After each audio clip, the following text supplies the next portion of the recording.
Christmas is celebrated worldwide, and one tradition associated with Christmas is that children who behave their best throughout the year receive their favorite gifts from Santa Claus. Santa secretly places these gifts under the Christmas tree on Christmas Eve, and children wake up to find the surprises, filled with joy. But what about children who don't behave their best? This is the story of Liam, an 11-year-old boy living in Toronto, Canada. Since childhood, Liam was very active in everything, excelling in both academics and sports. However, this made him arrogant. He considered himself superior to his classmates and often bullied those who scored less. Despite receiving several complaints, Liam was a bright student, and everyone tried to explain things to him with love. But Liam wouldn't listen to anyone. That year, Liam once again topped his class, and his arrogance reached new heights. He also asked Santa for his favorite action figure for Christmas. On Christmas Eve, an idea struck Liam. He wanted to see Santa with his own eyes. He decided to stay awake and hide near the Christmas tree to catch a glimpse of Santa after everyone went to bed. Around 12:30 a.m., the house was silent as everyone was asleep. Liam tiptoed out of his room and hid inside a cabinet in the kitchen. From the gap in the cabinet door, the Christmas tree was clearly visible. Liam sat there, waiting eagerly for Santa, when suddenly he heard the sound of bells. These were presumably the bells from Santa's reindeer sleigh. Liam grew excited, convinced he would finally see Santa that night. Then he heard someone coming down the chimney. Liam fixed his eyes on the chimney, and soon he saw a pair of legs descending. But they weren't human legs. They looked more like those of an animal. Confused, Liam watched as a terrifying creature emerged from the chimney. It had horns on its head and a monstrous face. The creature was breathing heavily and held a burning rod in its hand. Seeing this horrifying sight, Liam let out a scream. The creature noticed him hiding in the cabinet and started running toward him. Terrified, Liam bolted out of the cabinet and dashed toward his room, screaming. But no one could hear him. The monster-like creature chased him, crawling on the living room ceiling. Liam's heart was pounding, as if it would leap out of his chest. Before he knew it, the monster caught him, pinned him to the ground, and pressed the burning rod against his hand. The intense heat made Liam scream in pain, and he began to convulse. He felt as though he was falling into a trance, his eyes turning red. Amid the pain, flashes of his past misdeeds played before his eyes, bullying classmates, being rude, and never helping anyone. The next morning, Liam woke up in the hospital with his hand bandaged.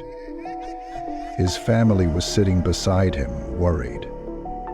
They told him they found him lying unconscious in the living room with a charred piece of wood near him. Everyone assumed that Liam must have burned his hand while playing with the burning logs in the fireplace. Liam tried again and again to tell them what really happened that night. He said that during his fits, he remembered all the bad things he had done. But nobody believed him. About a week later, Liam was discharged from the hospital. However, since that incident, he couldn't sleep at night. He started researching on the internet, and what he found left him horrified. The creature he had seen that night was Krampus, a dark counterpart of Santa Claus from legends. Krampus is said to punish those who torment others excessively. After learning about Krampus, Liam finally understood everything. That day, he decided to change his behavior and become a better person. He thought doing this would ensure Krampus would never return. But then, one night, that same terrifying creature appeared in Liam's dream. Since then, he has been unable to sleep properly. Krampus's face pinned him in place in his mind more and more.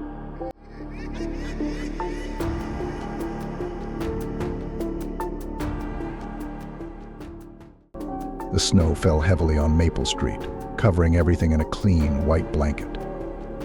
The Miller family house looked cozy and cheerful with its twinkling Christmas lights, wreaths on the door, and a perfectly decorated Christmas tree visible through the window. But something terrible was hiding beneath the cheerful surface, something Sarah Miller, the mother of 2 young children, couldn't see. The house smelled like cinnamon and pine. Christmas carols played softly in the background. Emily and Ben, Sarah's kids, laughed and ran around the living room, enjoying the holiday spirit. But something felt off. A strange chill had settled in the corners of the house, a cold that made everything feel uncomfortable. Sarah brushed her blonde hair back and adjusted the Christmas stockings hanging on the fireplace. Her husband, Tom, was in the kitchen humming along with the radio while chopping vegetables for dinner. A perfect holiday dinner, that was the plan. But then she noticed something unusual beneath the Christmas tree. A dark shape seemed to move slightly under the pile of gifts. She shook her head, brushing away the thought. Maybe I'm just tired, she told herself. After dinner, the kids continued to play in the living room, their energy high from sugar cookies and holiday fun. Suddenly, Ben stopped running and pointed beneath the tree. Mom, there's something weird under there, he said. What do you mean, Ben? Ben leaned closer to the tree and whispered. There is a hand. Her heart skipped a beat. She knelt down, her smile disappearing.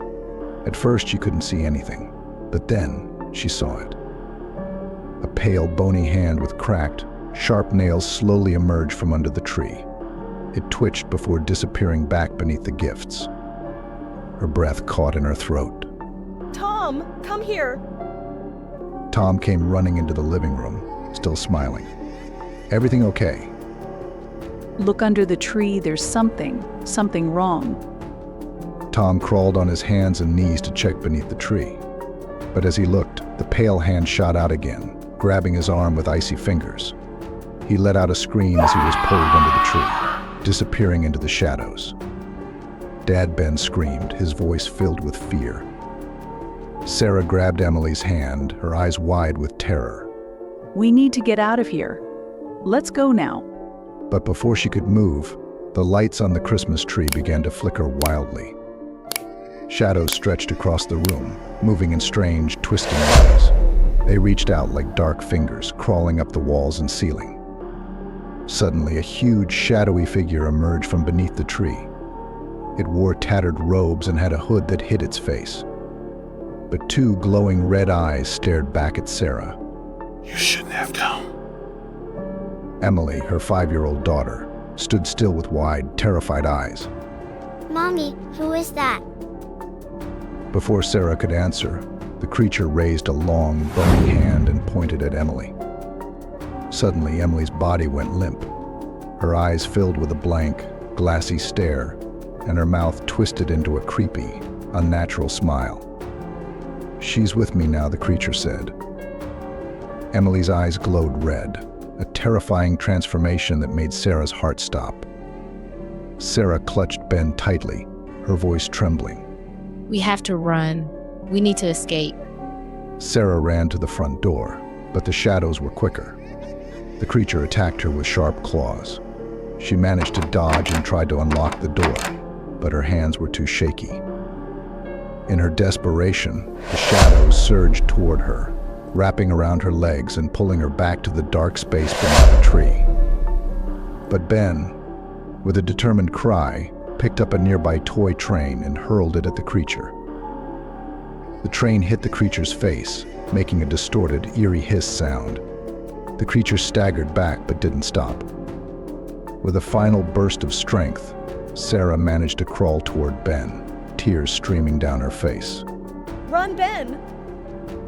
Ben ran as fast as he could to the front door. The creature lunged at him but missed. Ben unlocked the door and ran out onto the snow-covered front yard. Sarah followed him, breathing heavily. She looked back at the house and saw Emily standing beneath the Christmas tree. Her eyes were completely red now, her smile no longer belonging to a little girl. See you next Christmas, the creature whispered from the shadows. Neighbors found Ben outside, shaking and frozen with fear. The police came to investigate, but when they looked inside the house, everything appeared normal. The Christmas tree stood tall, the presents perfectly wrapped, and the ornaments sparkling like nothing had happened. Later, the town started to uncover the mystery. People remembered a strange old man who had come years ago, selling magical ornaments. One ornament, a black ball with glowing runes, was said to have a dark spirit inside it. It would make people sad and take away their happiness. They found it under the tree, the runes on the black ball still faintly glowing. The police dismissed the tales as folklore, but the ornament remained, waiting for another family to awaken the curse. Only one note was found beneath the tree, written in shaky, uneven handwriting. "We are always here, beneath the Christmas tree, waiting for next year."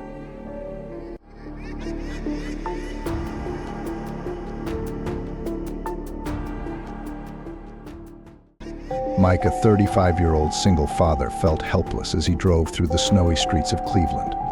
His 10-year-old daughter, Olivia, was in the back seat, staring out the window with a sad look on her face. They had just moved from New York to Cleveland a week before Christmas, and Olivia missed her old friends. No matter what Mike did, nothing seemed to cheer her up. To make her feel better, Mike decided to take Olivia to a toy store on Christmas Eve, letting her pick out any gift she wanted. They went to several stores, but nothing seemed to catch her interest. Mike was feeling discouraged, but then Olivia spotted a small, cozy toy store on the corner. Dad, stop. She exclaimed. The shop looked different from the others. It had a big wooden sign that read, "Timeless Treasures." The toys in the window glowed with an almost magical light as they stepped inside. The air inside was warm and the shop was eerily quiet. Olivia's face lit up as she walked around, staring at the toys. She picked up an old-fashioned board game and smiled. Mike was relieved to see her happy. "Hello," Mike called out, but his voice echoed in the empty shop. No one answered.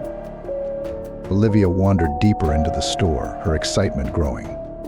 Mike noticed a strange clockwork toy on the shelf and picked it up. But when he looked around again, Olivia was gone. "Olivia?" he called, panic rising in his chest. He rushed through the aisles, searching for her. The shop seemed bigger now, and the aisles stretched on endlessly. Olivia! He shouted, his voice shaking. Suddenly, he heard her voice coming from the back of the shop, but it sounded far away. Mike rushed toward the voice and rounded a corner. There, in a dark corner of the store, sat an old man dressed as Santa Claus. His suit was torn and faded, his beard yellowed, and his eyes glowed a strange red. Olivia was sitting on his lap, laughing. "Olivia." "Get away from him," Mike shouted, his heart racing. But Olivia didn't listen. She turned to the Santa figure and whispered something. The old man laughed a deep, unsettling sound that made Mike shiver. Mike rushed forward and grabbed Olivia, pulling her off Santa's lap. But the man leaned forward, his smile stretching too wide. Be careful what you wish for. Santa whispered. Mike didn't wait to find out what that meant. He pulled Olivia away and ran toward the door. But as they left, Santa's laughter echoed behind them, filling the shop. At home, Mike locked the doors and closed the curtains. He tried to calm down, but Olivia seemed fine, almost like nothing had happened. "What did you tell him?" Mike asked, his voice tense. I told him I wanted my old life back. Olivia said quietly. He said he'd make it happen. Mike's stomach twisted. He didn't believe in ghosts, but something about that shop felt wrong. Later that night, Mike woke up to the sound of laughter coming from Olivia's room. But this wasn't her usual laugh. It was deeper, almost mocking. Mike jumped out of bed and ran to her room. What he saw froze him in place. The same Santa was there, tossing Olivia into the air as if she were weightless. Put her down! Mike shouted. Santa turned to face him, his glowing eyes locking onto Mike's. The old man began to hum a creepy song, making the air feel colder. Mike tried to run at him, but his hands passed right through Santa like he was made of smoke. Santa laughed and threw Olivia onto her bed before vanishing in a puff of smoke. Olivia lay there, unconscious but breathing. Mike grabbed her and rushed to the living room, but as he tried to call for help, his phone wouldn't work. The lights flickered, and the room seemed to shrink around him. Suddenly, the front door crashed open. Santa appeared again, but now he looked even worse. His red suit was torn, blackened, and smoking. His face was twisted with fury. You wanted a Christmas miracle, didn't you? He growled. Let me show you the price. Mike grabbed a fire poker and swung it at Santa, but it passed right through him. Santa laughed and raised a clawed hand. Suddenly, toys from around the room came to life, twisted dolls with sharp teeth, wooden soldiers, and porcelain figurines. They all attacked Mike and Olivia. Mike fought back, throwing one doll into the fire. The doll screamed and shattered, but Santa just laughed louder. Mike remembered the board game Olivia had picked out earlier. He grabbed it and threw it into the fire. Santa screamed as the flames grew higher. No, you can't break the contract. Mike kept throwing the toys into the fire until, with one final scream, Santa vanished in a cloud of smoke and ashes. The room went silent, and the heavy feeling lifted. Olivia slowly woke up, confused. Dad, what happened? What happened? Mike hugged her tightly, tears in his eyes.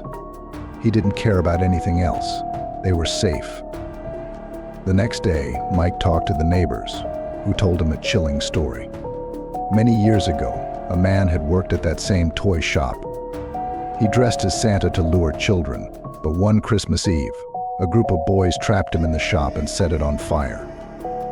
The man died in the fire, and since then, his ghost had haunted the shop, terrorizing anyone who came near. If you enjoyed this spine-chilling story, don't forget to like, share, and subscribe for more terrifying tales. Turn on the notification bell to never miss a horror story that will haunt your nights. Do you think the creature will return next Christmas? Let us know your chilling predictions in the comments.